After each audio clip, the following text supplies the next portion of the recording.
안녕하세요. 배신의 장미입니다. 오늘 이야기는 돈만 모아놓으면 강탈에 가다시피 하는 시어머니와 며느리의 사투를 이야기한 사연입니다. 사연자의 운이 좋아도 너무 좋은데요. 과연 어떤 내용일지 사연 속으로 바로 들어가실게요. 저는 지금 자상한 남편과 두 아이를 둔 엄마로 제 명의로 된 아파트도 한 채 가지고 있고 남부럽지 않게 살고 있습니다. 일확천금을 바라지도 않고 그렇다고 남편이 돈을 많이 벌어오는 거는 생각지도 않습니다. 그냥 둘이 벌면서 씀씀이를 아껴서 저축하는 게 제 유일한 낙입니다.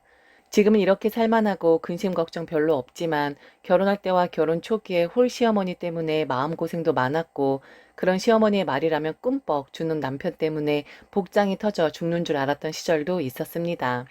목돈 모아놓으면 쏙 빼가고 또 돈이 모일라 치면 쏙 빼가는 시어머니의 나쁜 습성을 고치고 시어머니의 종속되어 살던 마마보이 남편을 확 바꾸어 버린 제 사연입니다. 저는 전문대학을 졸업하고 병원 격리과에 취직해서 4년째 수납 업무를 하고 있었어요.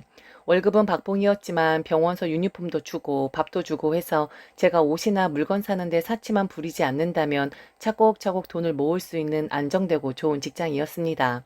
당시 저의 작은 소망은 빨리 학자금 대출을 다 갚고 목돈을 만들어서 쌍꺼풀 수술을 하는 것이었어요. 제가 얼굴에 비해서 눈이 좀 작고 예쁘지 않았기 때문에 콤플렉스였었거든요. 막연한 생각에 쌍꺼풀 수술만 하면 남자친구도 자연히 생길 것 같았죠. 취업하고 나서부터 바로 목표를 세웠던 덕분에 그때 즈음에 정부 학자금 대출은 싹 다 갚았고 500만 원짜리 정기적금도 만기가 바로 코앞에 있었습니다. 돈이 좀 생기니 살짝 욕심이 생기더군요. 쌍꺼풀도 하는 김에 눈 트임도 같이 할까 한창 고민하고 있었을 때였습니다. 하루는 원무과에 7개월쯤 된 신입 직원이 저에게 따로 보자고 하더라고요. 아무 생각 없이 퇴근 후에 그 남자 직원을 만났는데 제게 관심이 있다며 만나보지 않겠냐고 하더라고요. 저는 그때까지 실전 연애를 한 번도 해본 적이 없었어요. 소개팅은 몇 번 했는데 번번이 추가 만남은 기약만 할 뿐 아무도 제게 연락을 주는 남자들은 없었습니다. 친구들에게 그렇게 제가 못생겼냐고 물어보았을 때 솔직히 네 외모도 그 정도면 못 봐줄 정도는 아닌데 눈매가 너무 안 예뻐. 조금 더 크고 쌍꺼풀 좀 있으면 괜찮을 것 같은데 그냥 수술하는 건 어때? 라는 답변이 대부분이었죠. 그래서 더욱 악착같이 돈 모아서 제 얼굴에 딱 한 번만 손대기로 결심한 거였어요. 그런데 아직 쌍꺼풀 수술도 못해서 전혀 남자친구를 만들 엄두도 안 냈는데 신입 직원이 저를 마음에 들어 한다니 놀랄 일이었습니다. 저는 저의 어떤 부분이 좋기에 돌직구를 날리는 거냐고 조심스럽게 물어보았습니다. 의례적으로 성격이 좋을 것 같아요나 착할 것 같다는 말이 나오겠거니 생각했습니다. 그런데 이 남자 뜬금없이 제 외모가 이상형이라는 겁니다. 저는 쌍꺼풀 없는 얼굴에 동글동글한 수수한 여자가 좋아요. 수납 선생님이 제 이상형이랑 제일 가깝더라고요. 저의 가장 못난 점을 좋아해 준다는데 거절하면 안 되겠다 싶더라고요. 남자는 다소 큰 키에 덩치도 제법 있었어요. 살반 근육반이었는데 귀태가 제법 나더라고요. 그동안 병원에서 한 번씩 마주칠 때는 잘 몰랐는데 저를 좋게 봐주고 있다니 그 남자가 그렇게 멋지게 보일 수가 없었어요. 그렇게 저는 제 생애 첫 실전 연애를 했습니다. 정기적금 만기가 다 되었지만 쌍꺼풀 수술은 하지 않았어요. 대신 이번에는 결혼 자금을 모으려 좀 더 큰 액수의 정기적금을 들었습니다. 사실 제 부모님이 넉넉한 형편도 아니었고 제 밑으로 여동생과 남동생이 있었는데 그 둘은 4년제에 대학에 들어갔기에 한 몇 년간 돈 들어갈 때가 많았죠. 그래서 부모님도 제게 돈 알뜰하게 모으고 되도록 조금 늦게 결혼하는 것을 바라셨습니다. 적은 월급이지만 매달 부모님께 생활비를 보내드리고 동생들 용돈도 일정액을 주었었죠. 그리고 자취집 월세비와 전기적금 나가면 한 달에 제가 순수하게 옷 사서 입고 사 먹을 수 있는 돈은 다 합쳐야 15만 원 정도 되더라고요. 남자친구는 종종 그런 제가 안쓰럽다며 조금이라도 여유가 있는 자신이 좀 더 쓰겠다고 하더군요. 그래도 어떻게 그럴 수가 있나요? 저는 비록 여유롭지는 못할 망정 마음까지 가난하다고 생각해 본 적이 없기에 데이트 비용도 거의 반반씩 부담했습니다. 그렇게 남자친구와는 2년 이상 연애를 했고 이제 서로 나이들도 되어가니 결혼을 전제로 연애하기로 합의했습니다. 그래서 제일 먼저 한 일은 공동 통장을 만들어 결혼 비용을 모으기로 했습니다. 우선 목표액을 7천만 원으로 하여 3년 정도 계획했어요. 남자친구는 그렇게 해서 언제 결혼하냐며 펄쩍 뛰더라고요. 한 1년 정도만 돈 모으고 대출도 받고 양가 부모님으로부터 지원받으면 되지 않겠냐고 했습니다. 저는 제 힘으로 결혼을 해야 한다고 남자친구를 설득했고 남자친구는 저를 못마땅해 하면서도 제 의견을 따라 주었습니다. 서로 좀 투닥거리기도 하고 알콩달콩 지내다 보니 시간은 훌쩍 지나 7천만 원 통장 만기까지 채 1년도 남지 않았어요. 거봐, 벌써 2년 훌쩍 지났잖아. 오빠랑 나랑 모은 돈이 벌써 5천만 원 다 돼가. 거기다가 내가 또 짠수이짓 해가면서 1,000만 원짜리 적금 통장도 하나 해놓았는데 그것도 곧 만기야. 우리 이제 천천히 양가 부모님께 인사드리고 신혼집도 알아보고 예식 준비도 하고 그러자. 저와 남편은 양가 부모님께 인사드렸습니다. 남편은 아버지가 안 계셨고 홀어머니 밑에서 자랐습니다. 당시 남편 집에 갔을 때 시어머니의 첫인상은 굉장히 세련되어 보인다는 것이었어요. 이야기를 나누어 보면 여러모로 해박하셨고 사회 문제에 관심이 많으신 듯 했습니다. 인사 가자마자 이야기의 주제가 좀 어렵더라고요. 나라의 경제 정책에 대해 이것저것 말씀하시는데 저는 도통 관심이 없는 분야라 대꾸도 못하고 내내 거리기만 했습니다. 특히 부동산 정책에 대해 열변을 토하셨어요. 그러면서 이제 대세는 KTX와 ITX 라인이라며 전국이 1일 생활권이 되었으므로 열차 정류장이 세워지는 도시에 아파트와 땅을 사야 한다고 하시더라고요. 아가씨 부모님들은 좀 넉넉하신가? 부모님이 투자 같은 건 좀 하셔? 지금은 땅에 투자할 때야. 부모님께 말씀드려서 이제 자식들에게 그만 투자하시고 땅에 투자하시라고 말씀 좀 드려. 그게 아가씨한테도 좋을 거야. 부모님 땅 사셔서 그거 미리미리 아가씨 명의로 해달라고 하고 땅 투자에 대해 잘 모르겠다고 하시면 나한테 연락 좀 주시라고 해. 내가 성심성의껏 조언해 드릴게. 그때 저는 시어머니께서 재테크에 트이신 분이라고만 생각했지 그 말씀을 무엇을 의도하는지는 잘 몰랐습니다. 시어머니 뵙고 나오는 길에 오빠한테 시어머니 뭐 하시냐고 물으니 부동산 회사에서 간부시라고 이야기하더군요. 저는 주말에 집에 가서 시어머니 잘 만나고 왔고 시어머니가 하신 말씀을 여과 없이 전해드렸고 시어머니가 부모님과 통화 좀 하고 싶다고 이야기했습니다. 아빠가 갸우뚱 하시더니만 네 예비 시어머니가 부동산 하신다는 거야? 아니면 부동산 회사에 계시다는 거야? 부동산 회사면 그 기획부동산 업자를 말하는 것 같은데 왜 있잖아 전화해서 좋은 땅 나왔으니까 땅 사라고 하는 사람들 혹시 그거 하시는 거 아니야? 아빠는 기획부동산이 어쩌고 저쩌고 하시며 주변에도 전화 받고 혹했다가 땅 사고 몇 년째 조각조각 난 땅 처분도 못하고 골치 꽤나 썩고 있다고 하더라고요. 저는 설마 하고 별 대수롭지 않게 넘기며 결혼 준비에 박차를 가했습니다. 집은 결혼하기 3개월 전쯤에 구하는 게 좋다고 해서 예식장만 예약을 해놓고 저와 남편이 직장인 병원 근처의 빌라들을 천천히 알아보고 있었지요. 그런데 돈이 조금 모자란 듯해서 고민이었습니다. 한창 고민하고 있는데 엄마가 전화해서 결혼할 때 많이는 못 보태주고 혼수 비용으로 3천만 원을 해줄 수 있다고 하더라고요. 그동안 제가 취업해서 6년간 들인 용돈을 한 푼도 안 쓰고 모두 적금을 들어놨고 큰딸 결혼할 때 주려고 엄마가 반찬값 아껴가며 모은 돈이라고 하였습니다. 부모님 사정이 뻔했던 터라 전혀 기대하지 않고 있었는데 너무나 감격스러워 눈물이 계속 나더라고요. 그렇게 추가 결혼 자금도 생겨 기뻤는데 또 기쁜 소식이 있었습니다. 제가 임신을 한 거였죠. 결혼하고서 바로 아이를 가지려곤 했는데 뭐가 그리 급한지 먼저 제게 왔더라고요. 남편에게 추가 결혼 자금도 생겼고 아이도 생기고 했으니 집은 조금 더 넓은 집으로 구해야겠다고 했습니다. 오빠, 우리 공동자금 말고 혹시 오빠가 따로 돈 모아둔 거 있어? 아니면 결혼할 때 어머니가 조금 지원해 주실 수 있나? 오빠는 그동안 공동통장에 모으는 돈 제외하고 생활비 제외하고 시어머니에게 돈을 다 드렸으니 결혼자금으로 모아 놓으시지 않았겠나 하더라고요. 사실 오빠는 시어머니와 함께 살고 있고 차도 없고 해서 고정 지출이 많지는 않았고 아무래도 월급도 저보다는 많이 받았기 때문에 상당히 모았을 거라 생각을 했습니다. 그래서 시어머니께 얼마나 모아 놓으셨는지 알아보라고 하고 기다렸습니다. 그때는 모든 게 일사천리로 다 진행이 되니 너무 행복했습니다. 그런데 일주일이 지나도 남편이 말이 없는 거예요. 저는 혹시나 시어머니가 돈을 못 해주시는가 싶기도 하고 제가 재촉하는 모습이 꼭 돈 내놓으라고 하는 것 같아서 그런 속물적인 사람으로는 보이기는 싫어서 계속 내색하지 않았습니다.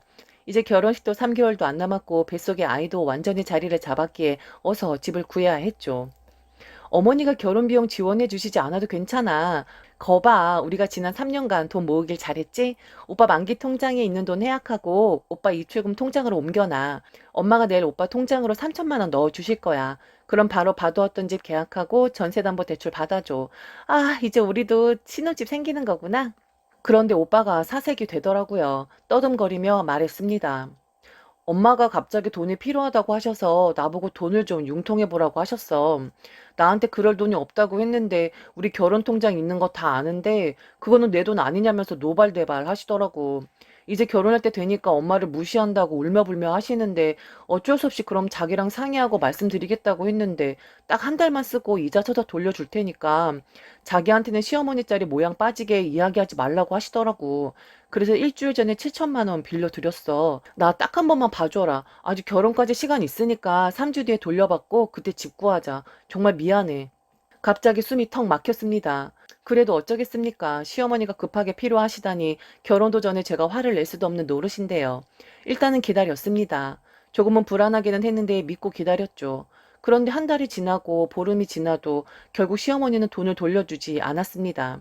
초조하게 돈 나올 날만 기다리고 있는데 시어머니가 전화하셔서는 저보고 집에 들어와 보라고 하더군요. 새아가 이 집 어떠니? 좀 낡은 빌라이긴 하지만 당시에는 보기 드물게 평형이 크게 나왔던 집이다. 방도 3개고 하니까 중간방 신혼방으로 꾸미고 작은 방은 너희 옷방이랑 서재랑 써라. 그리고 혼수는 너무 많이 하지는 말고 냉장고, 김치 냉장고, 세탁기, TV, 쇼파만 해오는 걸로 하고 물건 들어오기 전에 내가 이 집 도배랑 장판이랑은 다 해놓을게. 그럼 완전 새집 된다. 그리고 내 방 침대가 좀 오래되었으니까 나한테 줄 예단은 돌침대 한 가지만 해라. 나도 이것저것 받고 싶긴 한데 그래도 어쩌겠니? 너의 친정사정 생각도 안 할 수 없고 내가 그렇게 꽉 막힌 옛날 시어미는 아니니까 너 시어미 복은 있는 거다 얘. 내 친구들 이야기 들어보면 뭘 그렇게 며느리한테 요구하는지 교양들이 없어. 난 다르니까 걱정하지 말고 물건 들어올 날짜 잡으면 이야기해줘라. 장판이랑 도배는 3일 정도 걸리니까 미리 날짜를 알아야 나도 준비하지. 갑자기 배가 아파왔습니다. 숨도 가빠지고 머리도 아프고 속이 메스껍더군요. 일단 몸이 안 좋다고 하고 서둘러 빠져나왔습니다. 남편을 불러놓고 소리 지르며 한바탕 울고 나니 속이 좀 편해지더군요.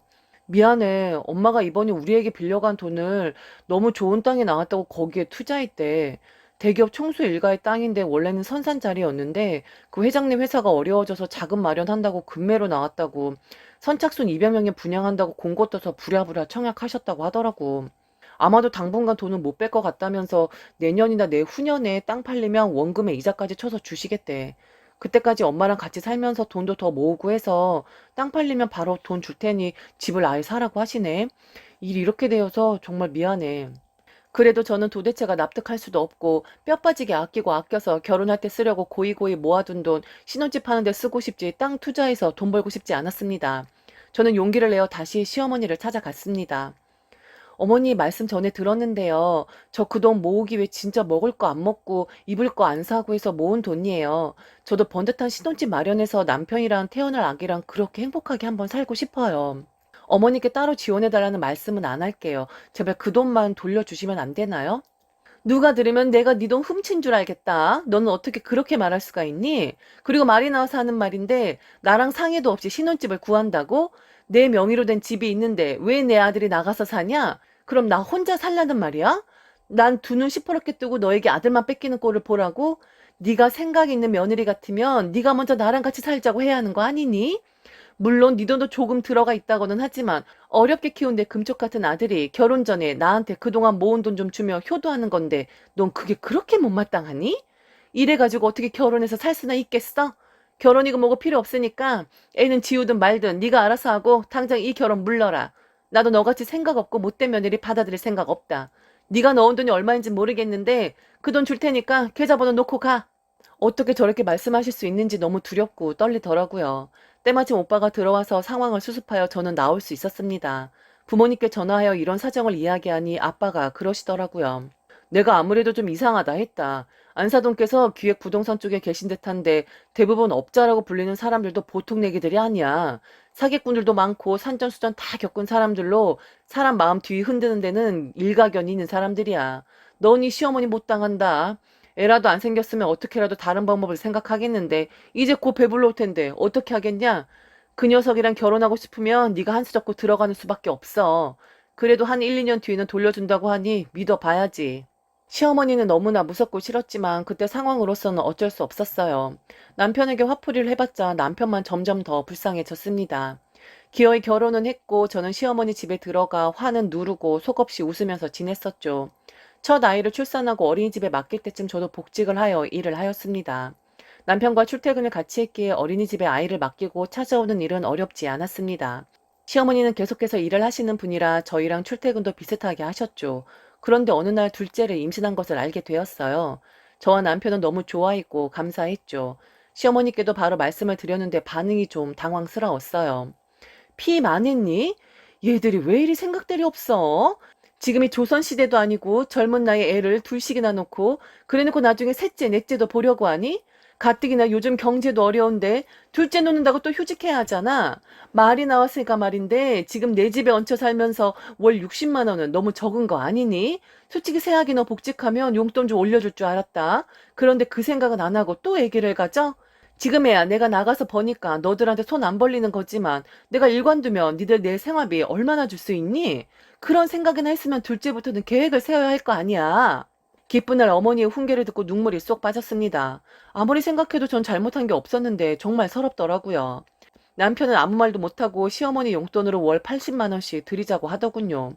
저와 남편 월급 합쳐도 어머니 용돈 드리고 내 식구 살림하고 태어날 아기 육아를 생각하니 한숨이 절로 나왔습니다. 너무 슬퍼만 하고 있으면 태아에게 좋지 않을까봐 빨리 털어버리고 좋게 좋게 생각하려고 했어요. 출산일이 다가오고 지난번 첫째 출산할 때 이용했던 산후조리원을 예약하려고 했습니다. 시어머니께서 한 말씀 하시더라고요. 첫 출산하고는 몸조리 잘해줘야 하니까 산후조리원 간다고 했을 때 이해했다마는 둘째 놓고 산후조리원은 너무 사치 아니니? 대부분 둘째는 별로 힘도 안 들이고 순풍 놓는다고 하더라. 산후조리원 비용이 한 400만 원 정도 하지 않니?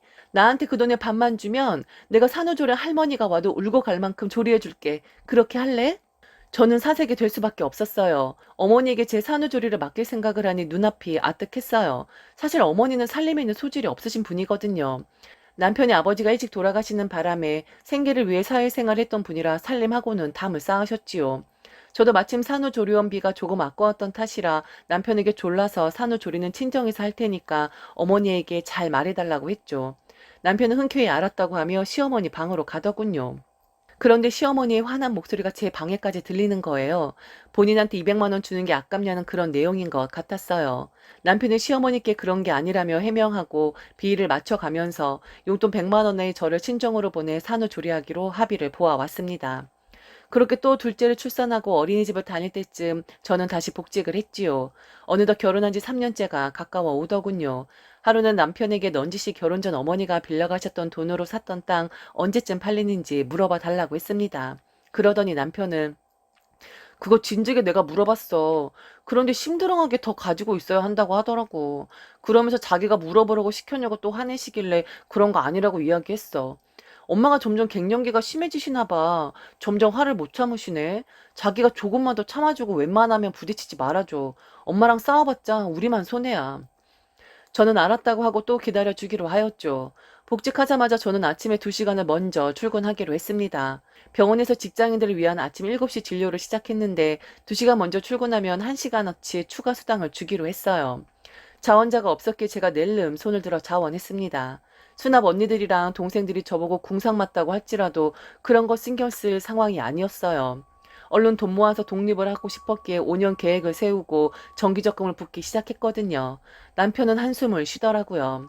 이번에는 5년 계획이냐면서 그동안 또 밥만 먹고 살 거 아니냐며 정기적금 시작하기 전에 여행 한번 짧게 갔다가 오자고 하더군요. 그래서 그 소원은 들어주었습니다.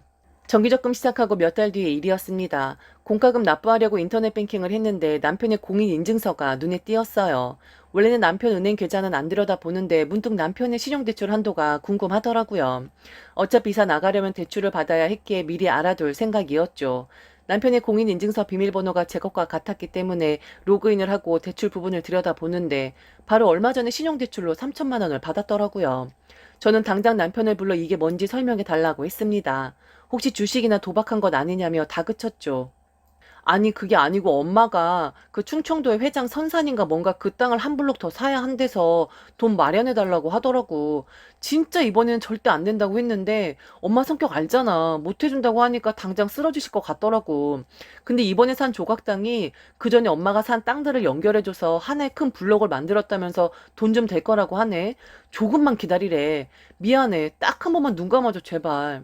저는 더 이상 참을 수가 없었습니다. 첫째, 둘째 연달아 출산하고 몸이 아직 성치도 않지만 돈 벌어 보겠다고 바로 복직하고 그것도 모자라 추가 근무까지 자원해가며 진짜 영혼까지 팔며 돈 모으고 있는데 시어머니라는 분은 아들 낳여 잘 살라고 응원은 못해 줄망정 시도 때도 없이 돈을 강탈해 가듯 하니 더 이상 희망이 없었습니다. 저는 남편의 간곡한 만류에도 불구하고 남편을 거실로 끌고 나와 시어머니도 방에서 나오시라고 했죠. 무슨 일인데 이렇게 시끄럽냐며 모른 척 하시더군요. 제가 일부러 큰 목소리로 남편을 타박했는데도 말이죠. 저 이혼할 겁니다. 왜 그런지는 어머니가 더 잘 아시리라고 생각해요. 어차피 어머니 성격이 제가 합의 이혼하자고 합의서 내밀어도 절대 손해보시지 않으실 테니까 이혼 소송 진행하겠습니다. 그리고 저 양육권은 안 가지고 갈 겁니다. 어머니랑 남편이랑 애들 잘 키워보세요. 그리고 저 그동안에 어머니가 제게 가져가신 돈이랑 이자까지 다 받을 거고요. 어머니가 제게 준 정신적 고통까지 다 위자료 청구할 테니까 그런 줄 아세요. 저는 세게 나갔습니다. 이번 기회가 아니면 진짜 희망이 없는 모자였기에 승부를 걸 수밖에 없었죠. 어차피 남편은 저를 놓을 수 없다는 걸 알기에 배짱 있게 밀어붙였습니다. 짐을 싸서 나왔고 동생들 자취방으로 가서 며칠 있었더니 시어머니에게 연락이 오더군요. 어떻게 하면 되겠냐고 하셨어요. 저와 남편에게 가져가신 돈이 대략 1억 2천만 원 정도 되더라고요. 그리고 매달 용돈 드린 것도 합치면 3천만 원 정도 되고요. 그 돈 다 주시면 저희 나가서 살게요. 그거 말고 바라는 거 없어요. 시어머니는 당장 그 돈을 어떻게 마련하겠냐며 대신 몸으로 떼우겠다는 말도 안 되는 이야기를 하셨어요. 제가 시어머니 살림을 시킨들 온전히 시킬 수가 있겠습니까? 아니면 육아를 맡긴들 그 성격의 애들을 잘 보아주실까요? 저는 돈 아니면 이혼한다고 강하게 못 박았습니다. 며칠 뒤 시어머니는 지금 살고 있는 집을 아들 앞으로 명의 이전해주면 되겠냐고 하시더군요. 어머니, 제발 그러지 좀 마세요. 그 낡아 빠진 집 팔아봤자 1억 5천만 원밖에 안 나오는 거 다 알아요. 그것도 명의를 남편한테 해주고 모시고 살 수밖에 없는 상황을 만들려고 하시는 거잖아요. 어머니, 제게 그런 꼼수 부리지 마세요. 그 집 명의 제 이름으로 해주세요. 그럼 이번에만 특별히 넘어갈게요. 시어머니는 궁시렁궁시렁 하시다가 뒷말에 저를 나쁜 여자라고 욕하시며 끊으시더라고요. 그리고선 그날 저녁 전화가 와서 지금 집을 제 명의로 해준다고 집으로 들어오라고 했습니다. 비록 동네가 후지고 건물이 25년 이상 된 낡은 빌라였지만 제 명의니까 좀 위안이 되더군요. 투닥투닥 하면서도 한 2년쯤 다섯 식구가 복닥대며 살았던 때입니다. 어느 날 사람들이 찾아오더니 우리 동네가 재개발로 지정이 되었다며 수용에 찬성할 건지 묻더라고요. 제 명의로 된 이 빌라는 대지 평수가 넓어서 보상액이 동네의 다른 집들보다 많았습니다. 결국 재개발은 수용되었고 2년여에 걸친 협의 끝에 보상비를 받고 그 집을 팔았습니다. 어마어마했습니다. 큰 평수의 아파트도 한 채 생기고 이주비도 두둑히 나왔습니다. 시어머니 또 궁시렁 대시며 자기 몫이 어쩌고 저쩌고 말씀하셨지만 저는 단칼에 잘라버렸죠. 어머니, 저희는 재개발구역 아파트 들어올 때까지 병원 근처의 오피스텔에서 월세로 한 2년 살기로 했어요. 근데 좁아서 어머니까지 모시고 살 수는 없을 것 같아요. 어머니 사실 집 좀 알아보세요. 혹시 또 돈 없다고 하시려고 하죠? 그러면 제가 보증금은 마련해 드릴게요. 그 대신 충청도 회장 선산 땅 제게 명의 이전해 주세요. 시어머니는 마지막 재산이자 희망이라며 그건 절대로 안 된다고 하시더니만 막상 집에서 나갈 때가 되자 고집을 꺾으셨습니다. 그러나 제 시어머니 만만하신 분이 아니죠. 충청도 회장 선산 땅을 3블록 모두 명의 이전해주는 대신에 어머니가 돌아가실 때까지 부양의 의무를 다하기로 각서를 써달라고 하시더군요. 제가 아무리 독한 며느리여도 남편이 하나밖에 없는 어머니신데 당연히 모셔야 한다고 생각을 했는데 조건이 너무 소박하시더라고요. 저는 흔쾌히 각서를 써드렸고 충청도 회장 선산 땅 받았습니다. 얼마 전 기사를 보니까 KTX 열차에 역사가 들어온다고 하더라고요. 충청도지사는 KTX 역사와 함께 관광도시를 만드는 정책을 수립했다고 했습니다. 땅값이 들썩이기 시작한 것 같습니다. 제 전화번호는 어떻게 알았는지 부동산에서 전화가 오더라고요. 전 역사가 들어설 때까지 팔지는 않을 생각입니다만 땅값이 올랐다니 기분이 좋더군요. 아마도 땅 투자는 시어머니가 아니라 제가 해야 할 것 같습니다. 지금까지 들어주셔서 감사합니다. 이상 배신의 장미였습니다.